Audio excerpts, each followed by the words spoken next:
The HOA president stood on my grandmother's porch, waving eviction papers and smirking like she'd just won the lottery.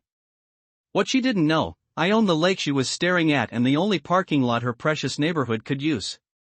I'm Ezra, and 3 months ago, I thought I was about to lose everything my family built. This woman, Brenna Caldwell, had decided my rustic cabin was an eyesore that didn't belong in her perfect little community. She gave me 72 hours to pack up and leave the home my grandmother left me or face legal action. But here's the thing about bullies. They never do their homework. And Brenna, she picked the wrong fight with the wrong family. What would you do if some power-hungry neighbor tried to steal your family's legacy? Drop your revenge ideas below. And where are you watching from? I bet your HOA horror stories are just as wild. 2 years ago, I inherited my grandmother Opal's lakefront cabin after she passed at 91. This wasn't some fancy vacation home. It was a sturdy sanctuary built in 1963 from local cedar, where 3 generations of my family had found peace. Opal always chuckled and called it her worthless swampland, winking like she was sharing the world's best inside joke.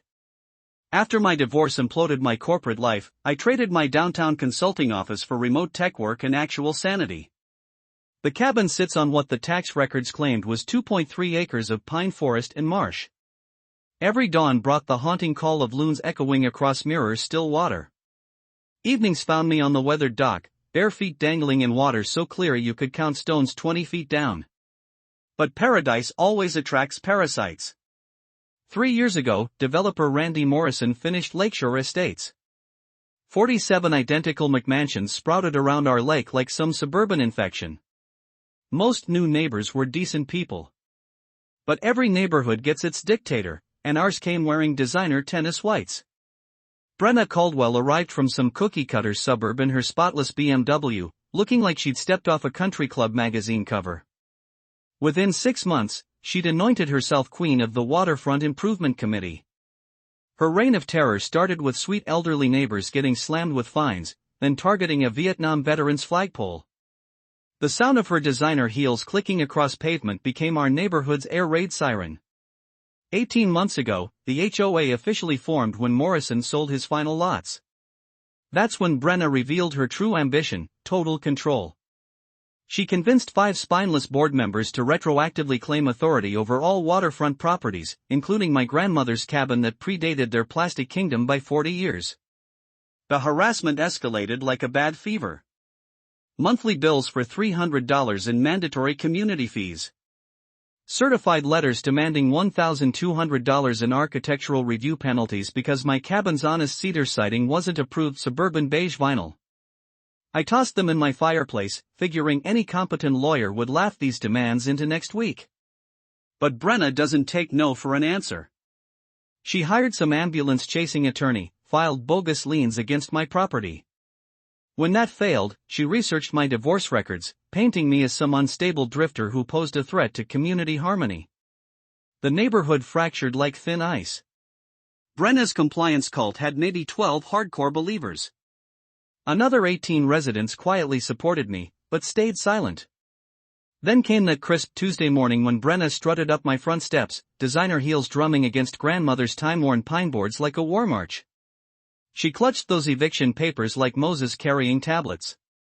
Standing there watching this tennis outfit tyrant lecture me about standards on land my family had claimed before she was born, I remembered grandmother's mysterious smile whenever she'd mentioned her worthless swampland. Time to discover what she'd really left me. The next morning, I stood in my kitchen watching Brenna's BMW gleaming in what everyone assumed was the community parking lot, sipping coffee that tasted like liquid vengeance. Within 12 hours of delivering her eviction ultimatum, Brenna had gone nuclear. She'd filed a formal complaint with county code enforcement, claiming my grandmother's old workshop was an unpermitted structure posing immediate safety hazards. Saturday night at the Hendersons' barbecue, I watched Brenna work the crowd like a politician, spinning tales about my erratic behavior and complete disregard for community safety. Then came her digital warfare campaign. Brenna posted a manifesto on our neighborhood Facebook group about protecting our shared values and property investments. That's when something my Uncle Morris had mentioned during last Christmas dinner clicked into focus. He'd been telling stories about property law cases, mentioning how old waterfront properties often carried legal protections that most people never bothered to research. Smart property owners always verify their rights before surrendering to bullies, he'd said. Monday morning found me in the county courthouse basement, hunting for any legal protections my grandmother's property might carry. Dorothy, the filing clerk who'd been sorting deeds since the Carter administration, became my guide through layers of property history. Most folks never look past their tax records, she said. But old waterfront properties, they're like vintage wine. Sometimes they get better with age. What I discovered made my heart race like I'd struck gold. My property carried something called established riparian rights, dating back to the original 1891 homestead patent. Even better, every structure on my land predated current zoning by decades, protecting them under grandfather clause provisions. But here's where Dorothy dropped the real bombshell. This legal description is interesting, she said, squinting at faded ink. Your property line extends much further east than what's showing on modern tax maps. See this notation here? It references a 1962 boundary survey that includes an additional 200 feet of land area. My blood turned to ice water. What's 200 feet east of my cabin? Dorothy smiled. According to this, it would include that gravel parking area your neighbors use. The twist hit like a lightning bolt. Brenna had been threatening to evict me while her entire neighborhood trespassed on my land daily. I photocopied every document with shaking hands. If these boundaries were accurate, every single car in that community parking lot was sitting on my private property, including Brenna's precious BMW. Uncle Morris's law office still smelled like leather chairs and 40 years of legal victories when I burst through his door. Ezra, my boy, he said, spreading my documents across his desk. Your grandmother was even smarter than I thought. This Brenna character just picked a fight with the wrong family. He traced the property lines with his finger. If these boundaries are accurate, your HOA problem just became their parking problem. But we need an updated survey to confirm this before we drop any bombshells. Brenna didn't waste time. By Wednesday morning, she'd called an emergency HOA meeting for Friday evening. The agenda read like a declaration of war. But her real masterstroke came Thursday afternoon when she launched a door-to-door propaganda campaign. We need to show unity, I heard her tell neighbors. If we don't act decisively, property values will crater. By evening, she'd collected signatures from 23 households supporting immediate legal action. That's when I decided to stop playing defense and start hunting for ammunition. Grandmother's basement had always been forbidden territory, stuffed with what she dismissively called old paperwork and ancient history. Inside a locked cedar chest lay buried treasure. The original 1962 property survey, hand-drawn with surveyor's precision. According to these measurements, my property didn't end where 47 families assumed it did. My heart hammered as I traced the eastern boundary line.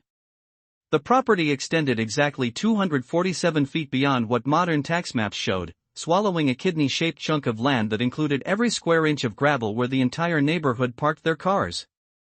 For 3 solid years, I'd been watching mass trespassing every single morning without realizing it. Friday morning found me begging Dylan Pike, the surveyor's son who'd inherited the family business, to squeeze in an emergency boundary verification. Dad always said that homestead division created some interesting complications, Dylan told me. 3 hours later, Dylan's GPS equipment confirmed what grandmother's faded ink had claimed. This is bulletproof, Dylan announced. Your property line cuts right through that parking lot. I'd estimate about 15 prime spots sit entirely on your land, plus the main entrance access road. But Dylan wasn't finished dropping bombshells. There's something else your grandmother left you, he said, cross-referencing measurements against historical water records. This survey includes riparian boundaries that extend into the lake itself. See those dock slips everyone's been renting from the HOA? They're sitting in water that legally belongs to you. My mind reeled. Not only did I own the parking lot, I owned the lake bottom where every boat in the neighborhood was anchored. The HOA had been collecting slip fees for 3 years on water that belonged to me. Friday evening arrived heavy with the promise of warfare. The community center crackled with tension as 42 residents squeezed into folding chairs. Brenna commanded the front of the room like a general addressing troops, armed with her petition and delusions of authority. "Tonight we take our community back," she declared. I sat in the back row, grandmother's survey burning like dynamite in my lap, watching this woman orchestrate my destruction while literally standing on my stolen land. The weekend after Brenna's war council brought psychological warfare that would have made dictators jealous. Saturday morning, I woke to find a Channel 7 news van parked in my parking lot. Brenna had weaponized local media, spinning fiction about a dangerous squatter threatening community safety. Sunday evening delivered the real torture, Brenna's neighborhood safety patrol. 6 clipboard-wielding volunteers began documenting my every breath, photographing me checking mail, recording timestamps when I left for groceries. Monday morning brought her nuclear option. A restraining order petition claiming I'd made threatening remarks about property boundaries. That's when I stopped gathering intelligence and started deploying weapons. While Brenna played neighborhood prosecutor, I was researching who actually owned the lake that gave Lakeshore Estates its multi-million-dollar appeal. The State Water Management Department felt like an archaeological expedition. "Most folks assume all lakes belong to the state," explained Margaret, a 40-year department veteran. "But lakes can remain privately owned if they meet specific historical criteria." What those dusty files revealed made my entire body tremble. Our lake, all 47 crystal clear acres that every single resident used for swimming, boating, and fishing, had never been transferred from private ownership to state control. When my great-grandfather's homestead was divided in 1962, the water rights stayed attached to the main parcel. My parcel. I didn't just own waterfront property. I owned the entire lake. Every morning when neighbors launched their boats, they were trespassing on my water. Every boat slip fee the HOA had collected for 3 years, $200 monthly per slip times 23 boats times 36 months, that was $165,600 in stolen rental income from water that belonged to me. Tuesday afternoon, Dylan and I mapped every square inch of my underwater empire using sonar equipment. The boundaries were ironclad. I owned every foot of lake bottom, every inch of shoreline except for tiny slivers directly touching other properties. "This is absolutely unprecedented," Dylan said. "Your grandmother left you control over the one asset this whole neighborhood depends on for their lifestyle, their property values, their entire identity." Wednesday brought Brenna's final desperate escalation. She'd scheduled an emergency community meeting for Friday night, inviting County Sheriff Martinez to maintain order during discussions of criminal trespassing charges. She was planning to have me arrested at my own kangaroo court trial. Friday morning arrived crackling with electricity. Uncle Morris met me at his office at 7 a.m. "Sweet Mother of God, Ezra," he breathed, absorbing the magnitude of what grandmother had left me. Your opal wasn't just smart. She was playing interdimensional chess while everyone else was playing rock paper scissors. We spent 3 hours dissecting every document. But then he discovered something that made even his seasoned composure shatter. "Jesus Christ," he whispered, pulling out receipts I hadn't noticed. "Ezra, the HOA hasn't just been collecting boat slip fees. They've been running a full-scale commercial marina operation on your water." The numbers hit like an avalanche. 23 boat slips at $200 monthly for 36 months, $165,600. Annual lake access fees of $50 from all 47 households, $7,050 yearly. Summer day use privileges at $25 per guest family, another $15,000 annually. Premium fishing licenses at $100 each, $4,700 more. We're looking at over $200,000 in unauthorized commercial exploitation of your property, Morris calculated. In legal terms, that's not just trespassing.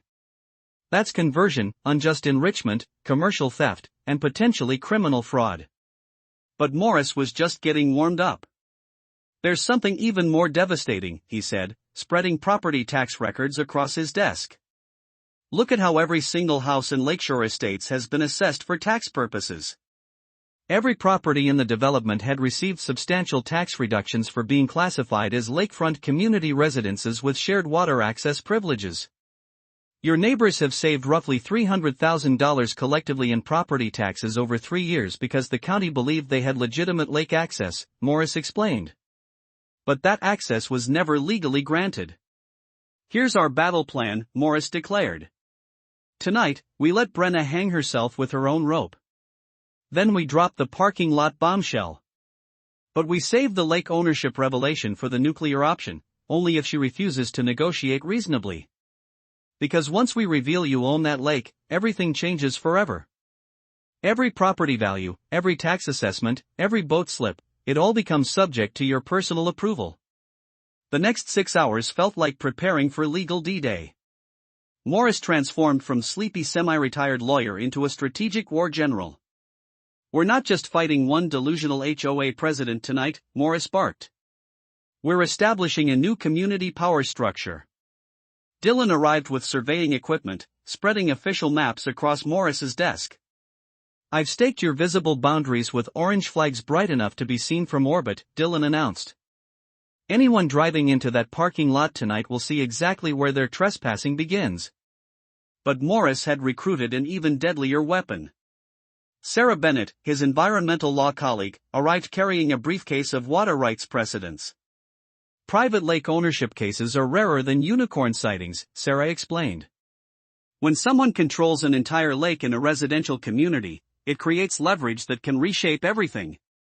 Then Garrett knocked on Morris's door. My quiet neighbor from 3 houses down had been conducting his own surveillance operation. I've been documenting Brenna's corruption for 8 months, Garrett said, pulling out folders organized with military precision. Financial records, recorded threats, photographs of trespassing incidents, even phone recordings of her admitting to inflating legal costs and skimming HOA funds. The evidence was devastating. Brenna had been claiming her BMW lease payments as community transportation expenses. Her country club membership was filed under professional development. Last month's supposed $2,400 emergency legal consultation had actually cost $800, with Brenna pocketing the $1,600 difference. She's been treating the HOA treasury like her personal ATM, Garrett continued. I estimate she's embezzled over $15,000 in the past year alone. Morris orchestrated our battle strategy with precision. I would present the parking lot evidence first, shocking but not nuclear. Sarah would handle water rights law explanations.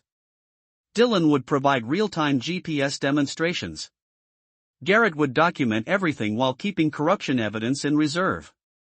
Remember the golden rule of legal warfare, Morris coached. We're not there to destroy people. We're there to establish justice and offer solutions that benefit everyone except the criminals. Sarah had researched market rates that would make our settlement offer irresistible. We propose parking at $25 monthly per household, below market rate. Lake access at $100 annually per family, an absolute steal. Boat slips at $75 monthly, incredibly generous.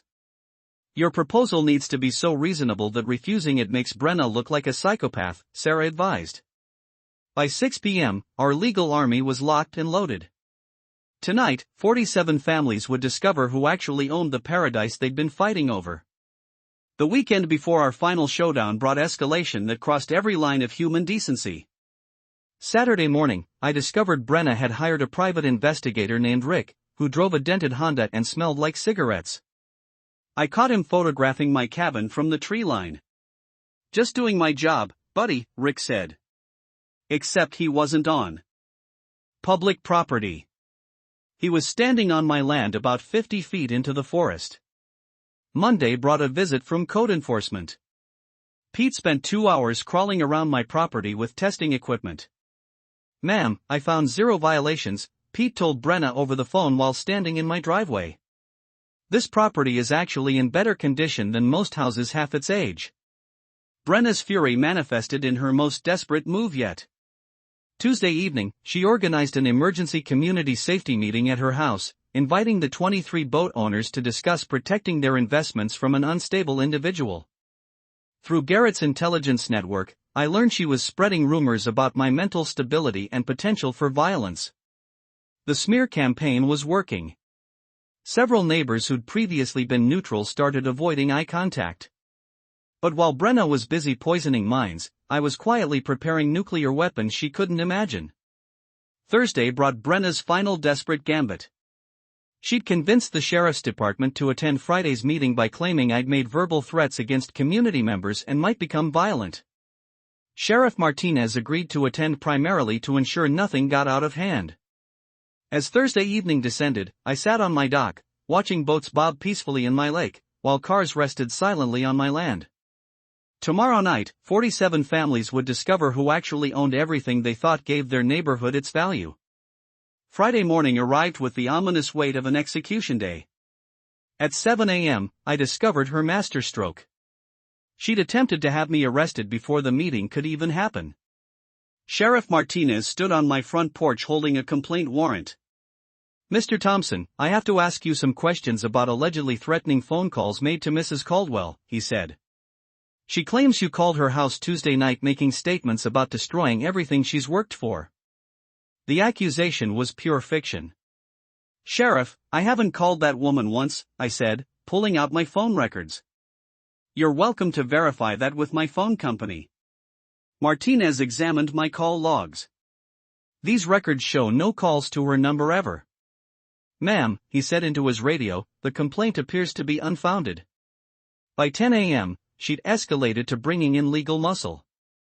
Her lawyer, Bradley Pearson, arrived at the community center early to set up what he believed would be my legal execution. But Brenna had saved her most vicious attack for the hours leading up to our confrontation. She prepared a slideshow presentation that turned character assassination into an art form. Using my divorce records and carefully edited photographs of my cabin, she'd crafted a narrative that painted me as an unstable drifter. But while Brenna was busy preparing my public destruction, I was quietly assembling the evidence that would end her reign permanently. My security cameras had captured something beautiful. Clear footage of Brenna herself trespassing on my property multiple times to take photographs for her slideshow. Even better, Garrett's financial investigation had uncovered the smoking gun. Bank records showed she'd been depositing HOA legal fund money into her personal account, then paying lawyers a fraction while keeping the rest. As evening shadows lengthened, I watched the last cars arrive at the community center, parking on land that belonged to me while their owners prepared to vote on my eviction. Tonight, she would discover she'd been committing felonies while accusing me of misdemeanors. The community center buzzed with electric tension. 52 residents packed into folding chairs designed for 30. Sheriff Martinez positioned himself near the back wall. Brenna commanded the front of the room like a prosecutor. "Tonight we take our community back," she declared. Her presentation unfolded like a masterpiece of character assassination. Photo after photo of my cabin from unflattering angles, financial projections showing how my non-compliance threatened property values. "This person has repeatedly ignored legal notices, violated community standards, and shown complete disregard for his neighbor's safety," Brenna declared. "Therefore," she announced with dramatic flourish, "I move that this board authorize immediate legal action, including daily fines of $500 until full compliance is achieved." The motion was seconded immediately, hands raised around the room. That's when I stood up. "Thank you, Mrs. Caldwell, for that thorough presentation," I said, my voice carrying across the suddenly quiet room. "I have some information that might interest everyone before we vote on anything." Uncle Morris stepped forward carrying our briefcase while Dylan wheeled in GPS equipment. "Before we discuss my alleged violations," I continued, nodding to Dylan, "I think everyone should know exactly whose property we're talking about." Dylan's equipment hummed to life, projecting precise GPS coordinates onto the community center wall. The display showed an aerial view with property lines marked in bright colors. According to official county surveys verified this week, I announced as the display showed my property boundaries extending far beyond what anyone had assumed. My family's land includes approximately 60% of the parking area that this entire community uses daily. Gasps echoed around the room. The parking lot they'd been treating as community property for 3 years was mostly my private land. "That's impossible," Brenna shouted, her composed facade cracking. "That parking area belongs to the community." "Actually," Uncle Morris said, stepping forward, "maintaining someone else's property without permission doesn't establish ownership. It establishes trespassing with improvements." But I wasn't finished dropping bombshells, I continued. There's something else you should know. The lake that gives this community its name, its property values, and its entire identity, according to state water management records, that's privately owned too. The room fell completely silent. Every boat in that water, every swimming party, every fishing trip. You've been using my family's private lake for 3 years, while your HOA collected fees for access to water that belongs to me. Sheriff Martinez straightened up, suddenly very interested. Bradley Pearson looked like he was calculating how quickly he could distance himself from his client. Every boat slip fee you've paid, I announced, looking directly at Brenna, every lake access charge, every dollar you've spent for the privilege of using this water, you've been paying the wrong people. The mic drop moment arrived. Mrs. Caldwell, you've been trying to evict me from property I own while running an illegal commercial operation on a lake that belongs to me. The room exploded in chaos as 47 families realized their entire lifestyle depended on the man their HOA president had been trying to destroy. Sheriff Martinez stepped forward as voices rose. Folks, let's focus on solutions instead of blame, he said. Brenna sat in stunned silence, her carefully constructed authority crumbling. Bradley Pearson was quietly packing his briefcase. That's when I offered the olive branch. I know this is shocking news, I said, addressing the room. But I'm not interested in revenge or destruction. I'm interested in creating something better for everyone. Uncle Morris distributed copies of our proposed community agreement. Parking fees reduced to $25 monthly per household. Lake access dropping to $100 yearly per family. Boat slips cut to $75 monthly. These rates are significantly below market value for private lake communities, Morris explained.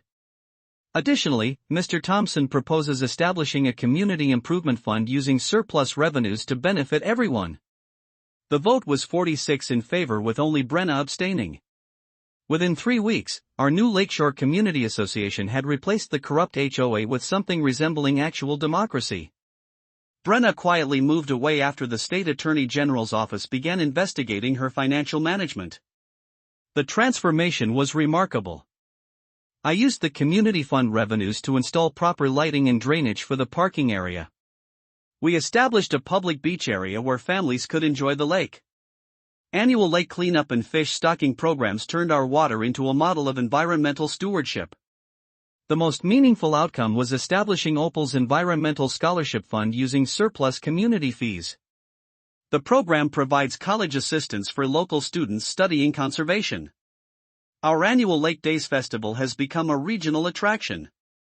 Property values throughout Lakeshore have stabilized at their highest levels ever, proving that cooperation builds wealth better than conflict.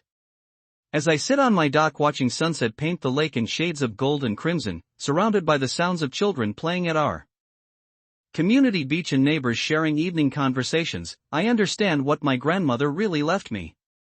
Not just property, but the opportunity to build something better than what came before. Now it's your turn to share the battle scars and victory stories. Drop your HOA nightmare experiences in the comments.